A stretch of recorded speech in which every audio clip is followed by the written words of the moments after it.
नाबालिग लड़की के साथ रेप की कोशिश से जुड़े एक मामले में आए इलाहाबाद हाई कोर्ट के विवादित फैसले पर सुप्रीम कोर्ट ने रोक लगा दी है।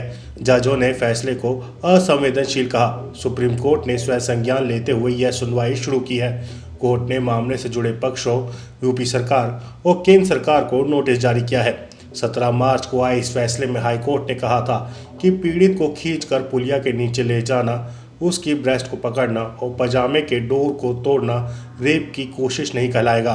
11 साल की लड़की के साथ हुई इस घटना के बारे में हाईकोर्ट के जस्टिस राम मनोहर नारायण मिश्रा का निष्कर्ष था कि यह महिला की गरिमा पर आघात का मामला है। इसे रेप या रेप के प्रयास नहीं कह सकते। जस्टिस मिश्रा ने मामले में 2 आरोपियों पर लगी आईपीसी की धारा 376 और 18 और पॉक्सो एक्ट की धारा हटा दी है। उन्होंने 354B और पॉक्सो एक्ट की धारा 9 के तहत मुकदमा चलाने का कहा है। हाई कोर्ट के जज के निष्कर्ष और उनकी टिप्पणी की दूरगामी असर को देखते हुए लोग सुप्रीम कोर्ट से संज्ञान की मांग कर रहे थे। वी द वीमेन नाम की संस्था ने चीफ जस्टिस संजय खन्ना को इस बारे में चिट्ठी भी लिखी थी। इसके आधार पर सुप्रीम कोर्ट ने यह सुनवाई शुरू की है। सुप्रीम कोर्ट के जस्टिस भूषण राम कृष्ण गवई और जस्टिस अगस्टिन जॉर्ज मसीन की बेंच ने इस मामले की सुनवाई की। उन्होंने फैसला देने वाले जज की आलोचना की।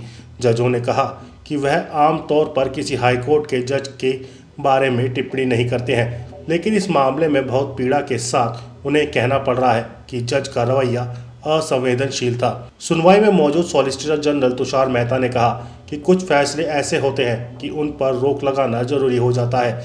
इस फैसले के पैराग्राफ 21, 24 और 26 में जिस तरह की बातें लिखी हैं, उनसे लोगों में बहुत गलत संदेश गया है। हाई कोर्ट के चीफ जस्टिस को भी मास्टर ऑफ रोस्टर के तौर पर यह देखना चाहिए कि यह जज संवेदनशील मामलों की सुनवाई ना करें।